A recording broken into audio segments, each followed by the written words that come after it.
Sopo. Un mystère ancestral, les origines du loup-garou. La légende du loup-garou est ancienne, immémoriale. Elle traverse les âges, hantant les nuits et les esprits. Ses origines se perdent dans la nuit des temps. On trouve des traces de cette créature hybride dans les mythologies du monde entier. Dès l'Antiquité, les hommes redoutèrent la bête tapie dans l'ombre. Les Grecs anciens racontèrent l'histoire du roi Lycaon, métamorphosé en loup par Zeus pour avoir défié les dieux. Les Vikings, eux, vénéraient les guerriers berserkers, capables d'entrer dans une rage bestiale au combat. Ces histoires, bien que différentes, partagent un point commun. Elles évoquent à la peur de la métamorphose, de la perte de contrôle et de la sauvagerie qui sommeille en chaque homme. Le loup-garou devient alors une métaphore puissante, incarnant nos instincts les plus primaires. La légende du loup-garou s'est ainsi propagée de génération en génération. Elle s'est nourrie de nos peurs les plus profondes, devenant un élément incontournable du folklore et de l'imaginaire collectif. Terreur nocturne, portrait d'une créature effrayante. Le loup-garou. Rien que son nom évoque la peur. Il est la fusion terrifiante de l'homme et de la bête. Imaginez, une silhouette imposante, défiant l'obscurité de la nuit. Ses yeux brillent d'une lueur rougeoyante, trahissant une faim insatiable. Sa gueule, largement ouverte, révèle des crocs acérés, prêts à déchiqueter la chair de ses victimes.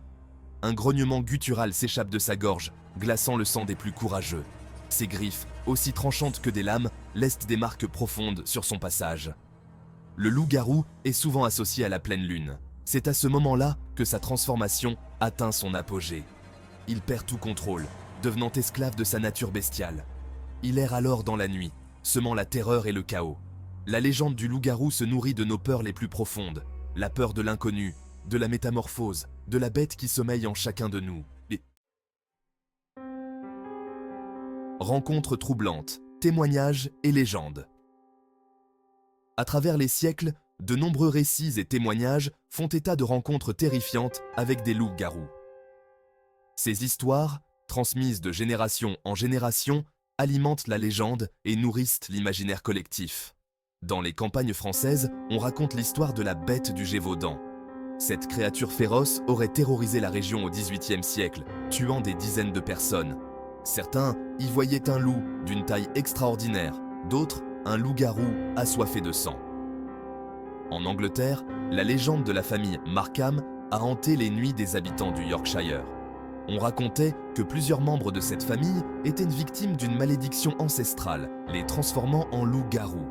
Ces histoires, bien que souvent empreintes de superstition, témoignent de l'emprise du mythe du loup-garou sur l'esprit humain. Elles révèlent notre fascination pour le mystère et l'inconnu, et notre besoin de donner un visage à nos peurs les plus profondes. Combattre la bête, remèdes et solutions. Face à la terreur du loup-garou, les légendes populaires regorgent de remèdes et de solutions pour combattre la bête. Ces croyances, transmises de génération en génération, témoignent de la volonté humaine de repousser le danger et de se protéger du mal. L'une des armes les plus célèbres contre le loup-garou est l'argent. On raconte qu'une balle d'argent, chargée de la lumière de la lune, est capable de tuer la bête.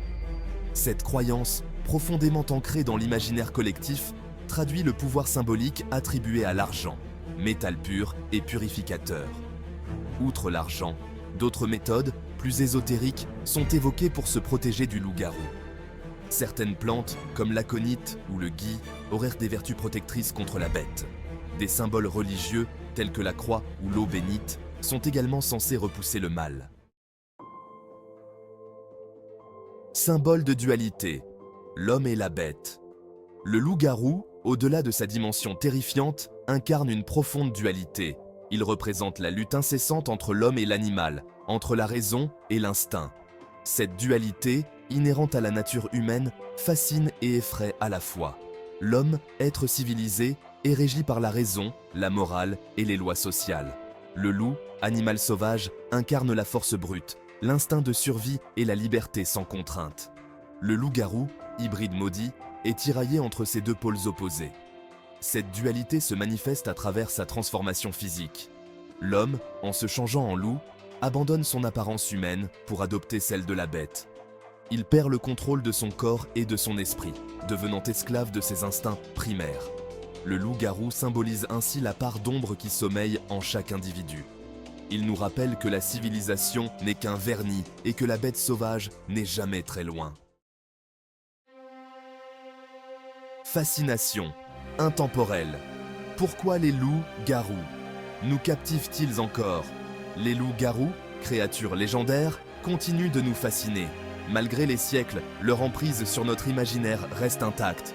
Pourquoi ces êtres hybrides, mi-hommes, mi-bêtes, exercent-ils un tel attrait sur nous? L'une des raisons de cette fascination réside dans la dualité qu'ils incarnent. Le loup-garou, tiraillé entre l'homme et l'animal, nous renvoie à nos propres contradictions internes. Il symbolise la lutte constante entre nos pulsions primaires et notre conscience morale. De plus, le loup-garou s'inscrit dans un besoin ancestral de raconter des histoires. Ces récits, transmis de génération en génération, nous aident à appréhender nos peurs les plus profondes. Le loup-garou, créature nocturne et menaçante, incarne l'inconnu, le danger qui rôde dans l'ombre. Enfin, la fascination pour les loups-garous s'explique par leur présence dans la culture populaire. Littérature, cinéma, séries télévisées, les loups-garous sont partout. Ces représentations, souvent romancées, contribuent à alimenter le mythe et à le maintenir vivant dans l'imaginaire collectif.